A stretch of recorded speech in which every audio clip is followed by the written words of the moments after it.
Bagaimana kabar kalian hari ini anak-anak? Baik. Kalau bertanya bagaimana kabar kalian hari ini anak-anak? Alhamdulillah luar biasa. Nenek alhamdulillah luar biasa. Ayo beda nih. Bagaimana kabar kalian hari ini anak-anak? Alhamdulillah luar biasa. Oke, nah sudah siap belajar hari ini? Sudah siap ya. Hari ini seperti yang sudah ditayangkan di depan, kita akan belajar tema 5, subtema 2, pembelajaran 1, materi tentang rantai makanan. Siapa yang semalam sudah belajar? Ya, bagus. Kalau mau pelajaran hari berikutnya, yang sebelum pelajaran hari berikutnya, malam itu sudah membaca buku yang akan kalian pelajari setelahnya. Benar ya, Cah ya? Biar apa? Kalian tahu kalian besok mau belajar apa kan? Kalau kalian sudah belajar, guru tanya, apakah kamu tahu apa itu rantai makanan? Siapa yang tahu? Ya, coba Mega, rantai makanan itu apa? Perjalanan makan dan dimakan antara makhluk hidup yang satu dan makhluk hidup yang lain. Tepuk salut. Dua jempol. Rio. Salut, salut. Salut, salut. Yang pertama adalah produsen. Produsen. Produsen itu apa, Cah? Ada yang tahu coba namanya? Produsen itu apa? Coba Rias. Makhluk hidup yang dapat menghasilkan makanan sendiri. Ya, tepuk salut. Dua jempol. Rio. Salut, salut. Salut, salut. Betul. Produsen itu merupakan makhluk hidup yang dapat menghasilkan makanannya sendiri. Contohnya adalah padi dan rumput. Cukup.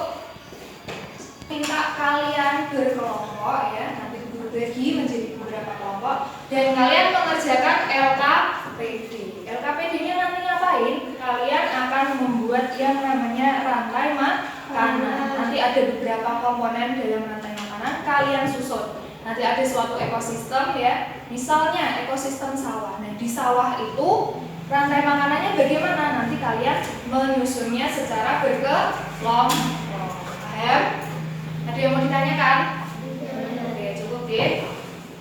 Yuk, coba mana yang merupakan produsen, mana yang merupakan konsumen? Kalian boleh diskusikan dengan kelompok kalian.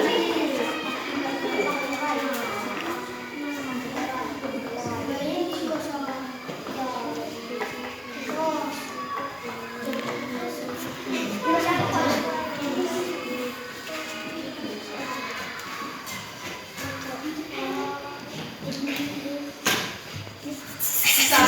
Ada kesulitan? Oke.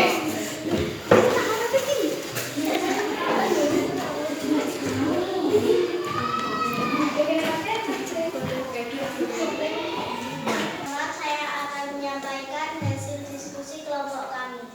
Ya, silakan.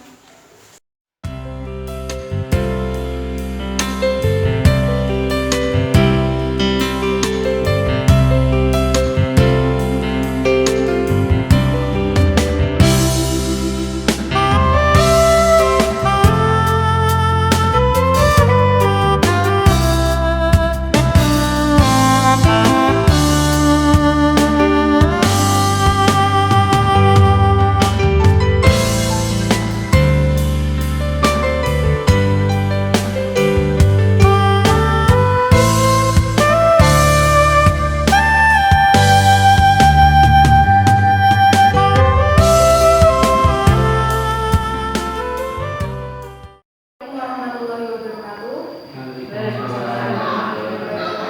Sebelumnya saya ucapkan terima kasih kepada Ibu Yuni Halimah selaku kepala sekolah, mentor dan juga narasumber.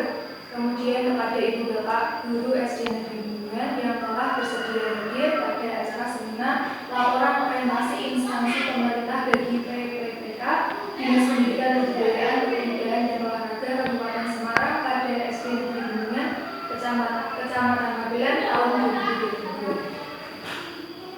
Izinkanlah saya menggunakan laporan dengan judul peningkatan pemahaman siswa pada materi IPA melalui model pembelajaran berbasis proyek dan media pembelajaran interaktif di kelas 5 SD Negeri Bendungan Kecamatan Lampung. PPPK tahap kedua ada 2 agenda. Yang pertama ada full e-learning selama 3 hari, yaitu ada pembukaan, overview, pembekalan, dan materi umum. Sedangkan agenda yang kedua ada mentoring oleh OPD, itu terlaksana 5 hari berupa penulisan laporan dan seminar.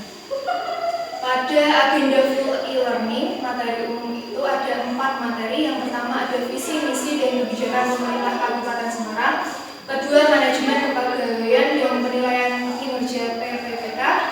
Yang ketiga ada struktur organisasi dan tata kerja OPD. Yang terakhir ada orientasi tentang tugas PPPK.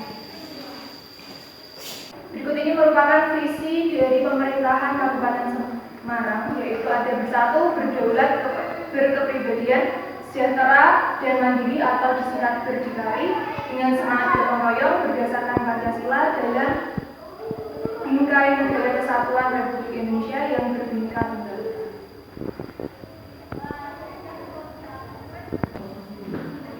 Selanjutnya ada manajemen kepegawaian dan penilaian kinerja PPPK. Manajemen kepegawaian PPPK merupakan sistem merit atau perbandingan antara kualifikasi, kompetensi, dan kinerja. Selanjutnya ada penilaian kinerja PPPK dilakukan dengan tujuan menjamin objektivitas prestasi kerja yang sudah disepakati berdasarkan perjanjian kerja antara PPPK dengan pegawai yang bersangkutan. Selanjutnya ada struktur organisasi dan tata kerja atau SOTK.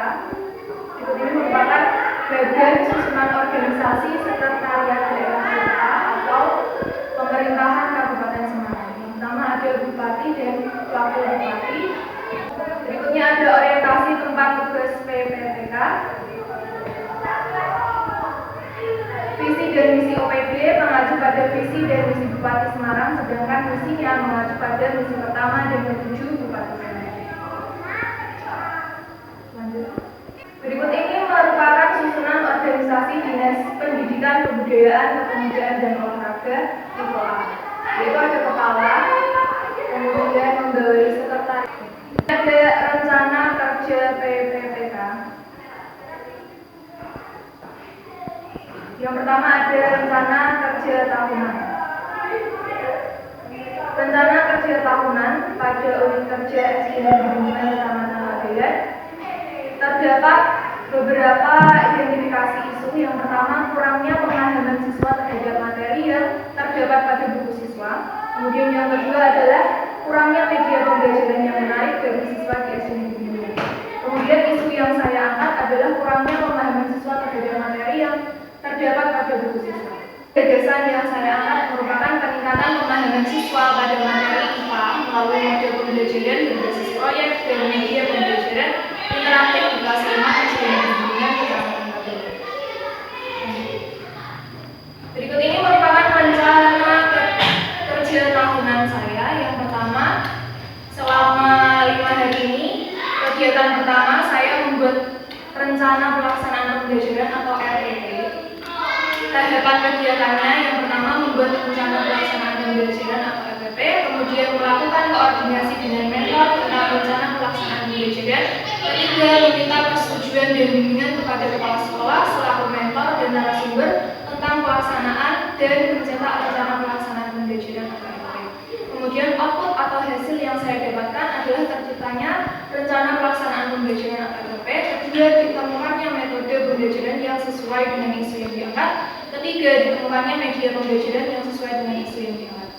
Kontribusi terhadap visi dan misi organisasi. Kegiatan ini yang berjalan selaras dan sejalan dengan visi pemerintah Kabupaten Semarang tahun 2021 sampai 2026, yaitu bersatu, berdaulat, berkepribadian, sejahtera, dan mandiri atau berdikari dengan semangat gotong royong berdasarkan Pancasila dalam bingkai negara kesatuan Republik Indonesia yang berbhinneka tunggal ika. Misi pertama yaitu meningkatkan kualitas sumber daya manusia yang unggul, yang beriman dan bertakwa kepada Tuhan Yang Maha Esa, berkepribadian serta menguasai ilmu, pengetahuan, dan teknologi. Kesimpulan dari laporan yang saya buat, yang pertama adalah berdasarkan hasil identifikasi isu yang ada di